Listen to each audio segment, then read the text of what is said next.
The auction hall was filled with an energy that crackled in the air. Hundreds of alien species gathered from across the galaxy, their faces eager, calculating, and cold. The auctioneer stood at the front, his voice amplified through the speakers as he gestured toward a large screen behind him. Next up, a rare prize. A woman of great skill and strength, once of royalty, now available for sale. Liara, princess of the Zalorian people, sold into servitude after a betrayal by her people. Captain Evan Carter watched the screen with a frown. He'd heard rumors about the princess, about the way she had been betrayed by her own government, but he never expected to see her here, at an auction, ready to be sold to the highest bidder. Liara was tall, with long, dark hair that shimmered like midnight, and eyes that glowed with the intensity of a distant star. Her features were sharp, regal, even in the confines of her prison-like cage.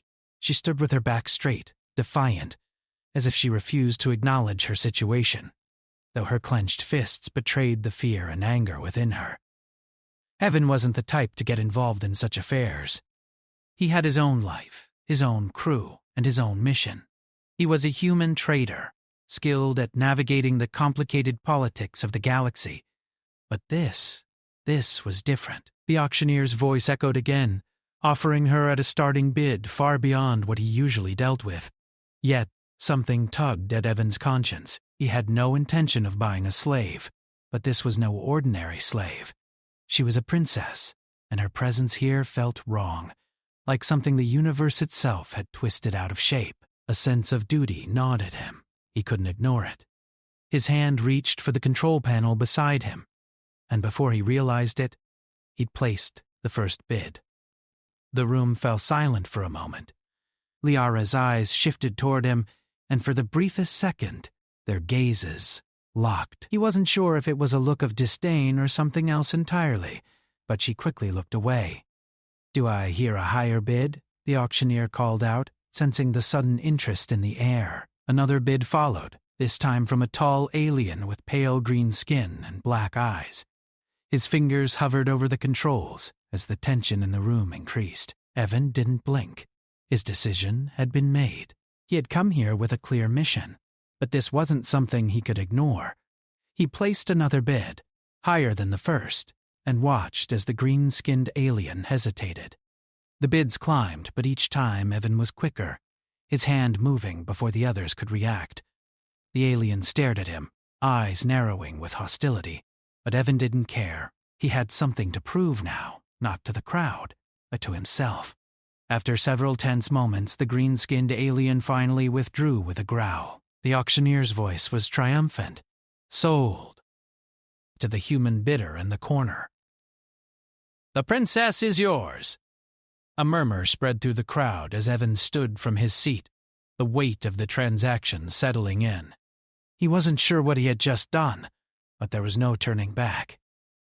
As the rest of the auction continued, he made his way to the front, where Lyra was being led down from the stage. The guards who escorted her looked at him with suspicion, but they didn't challenge him. Liara stood before him, silent, her gaze cold and unwavering. Her eyes were darker now, perhaps in disappointment, or perhaps in anger. It didn't matter. The deal was done.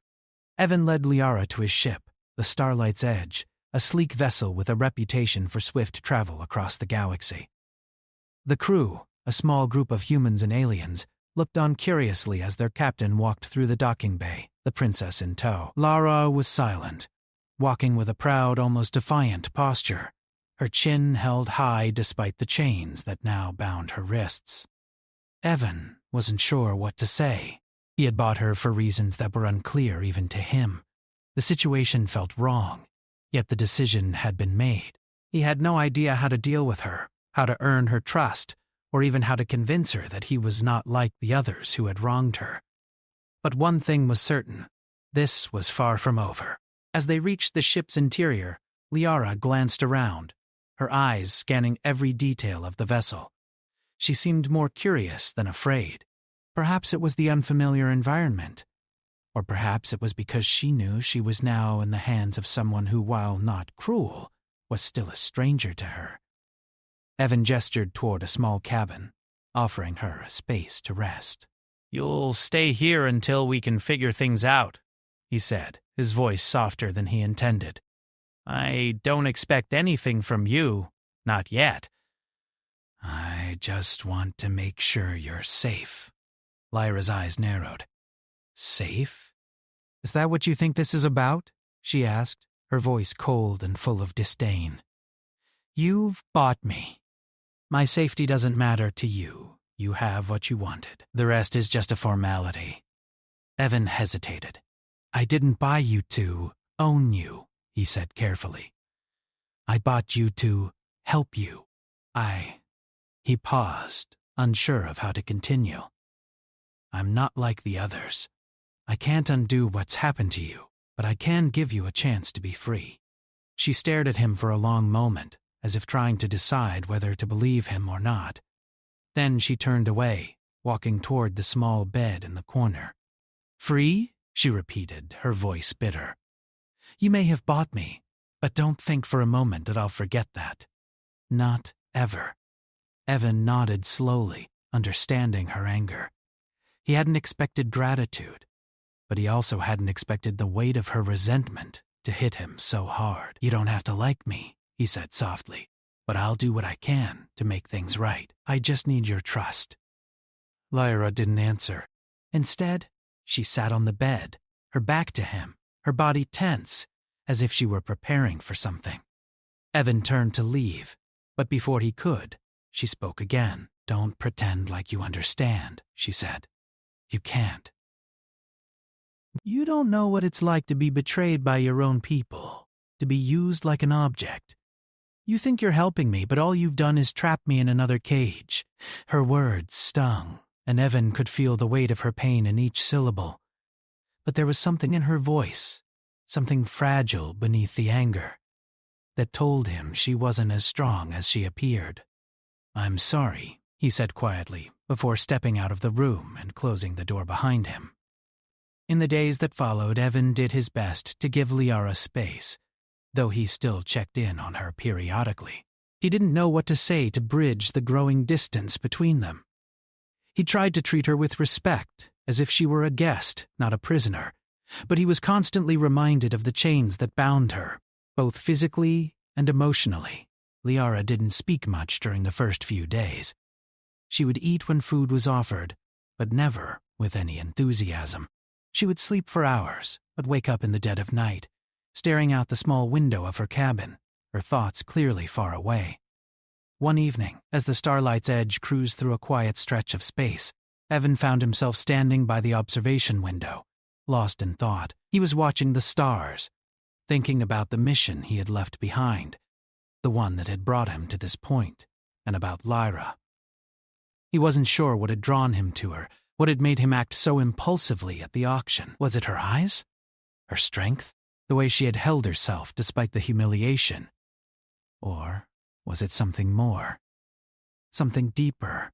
The sound of footsteps behind him broke his reverie. He turned to see Liara standing in the doorway of the observation room.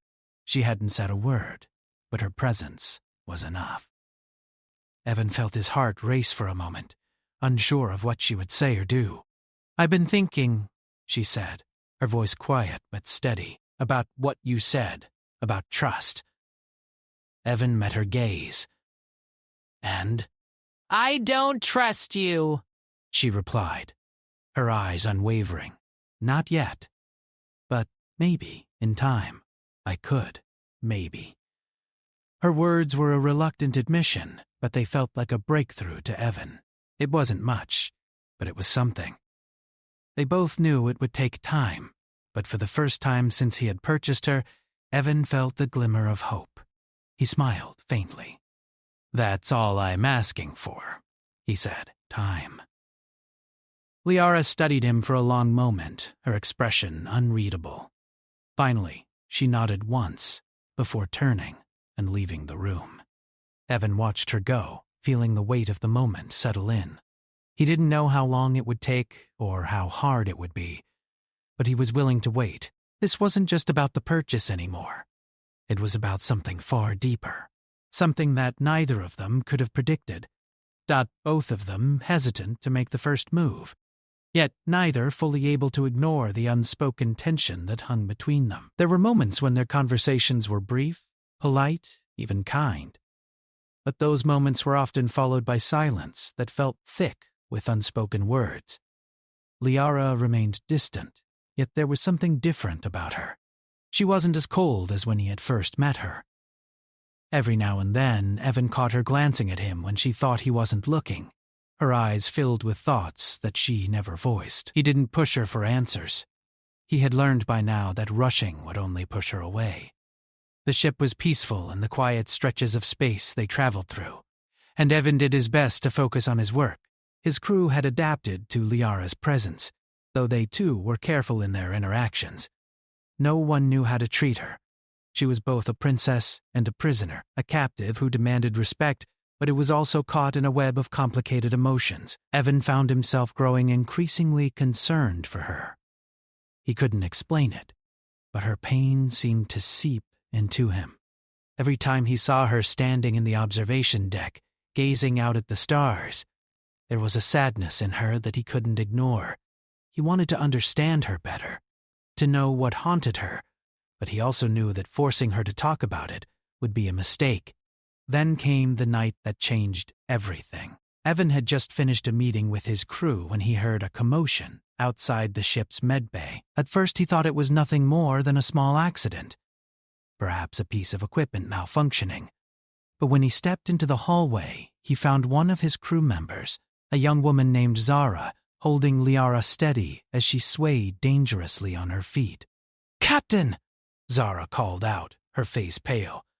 "Liara, she's hurt!" Evan rushed over, his heart pounding. Lyra's usual regal posture was gone. She was slumped against Zara, her breath shallow, her face twisted in pain. "What happened?" Evan demanded, his voice low with urgency. "I don't know," Zara said, looking frightened. "She was in the medical bay when I found her. She started to collapse just as I got there. I think she's been overexerting herself." Evan felt a pang of guilt. He had known she was pushing herself too hard, but he hadn't realized how much it had affected her. "Take her to her room," he ordered, his voice sharp. "I'll get the med kit." Zara nodded and carefully helped Liara down the hall to her quarters, but Liara barely seemed to notice the movement. Her eyes fluttered closed, and she appeared to be struggling to stay awake. Evan hurried to the medbay and grabbed the medical supplies he thought might help, his mind racing. He had to get to her, had to make sure she was all right. When he reached her cabin, he found Liara lying on the bed, her body limp, her breathing still shallow. Zara stood by the door, her face filled with worry. "I don't know what to do," Zara said softly. "She's not talking, Captain, and she's burning up." Evan knelt beside the bed, his hands trembling as he touched Liara's forehead. The heat that radiated from her skin was alarming. He quickly set the medical supplies down and began to check her pulse. It was rapid, erratic. Something wasn't right. "I think we need to get her to a medical facility," he said, his voice low and filled with concern. But before he could move to lift her, Liara's hand shot out, gripping his wrist with surprising strength. "Don't," she gasped, her eyes flickering open. "Please, don't take me to the medbay." Evan froze, meeting her gaze. Her eyes were filled with exhaustion, but there was also a quiet plea in them. "I just need rest," she whispered, her grip loosening. "Please," Evan hesitated. He wanted to argue, to insist on getting her professional help, but he could see the raw fear in her eyes. She was a princess, used to being pampered, but now she was nothing more than a captive, weak and vulnerable. She had trusted him enough to ask him not to send her away. He slowly nodded. "Okay, Lara, but you have to promise me that you'll rest. Let me help you." She didn't reply right away, but her eyes softened, just slightly. "I promise," she said, her voice barely a whisper. Evan took a deep breath, Trying to stay calm despite the panic that threatened to rise in his chest, he moved to her side, carefully lifting her up to sit against the pillows. He adjusted the blankets around her, making sure she was comfortable. Then he reached for the med kit, administering a basic pain reliever and setting up a cooling pad on her forehead. Liara's eyes fluttered shut once again, and for a long time she remained silent. Evan stayed by her side, watching over her, his thoughts racing. It wasn't until several hours later, when the ship was silent and the crew was asleep, that Evan found himself staring out the window again. The stars outside were a blur as he lost himself in his thoughts. What was happening between him and Lyra? She had been sold, forced into a life she never asked for, and now here she was, hurt and alone. He had bought her, yes, but was that all? For the first time since he had met her, he felt the weight of the responsibility he had taken on. She wasn't just a princess, a captive, or a political pawn. She was a person, and she was hurting. She was more than he had first thought, and he realized that he wanted to help her in ways he hadn't anticipated. He couldn't explain it, but Liara was no longer just a part of the deal. She had become someone he cared for, someone whose pain he couldn't ignore.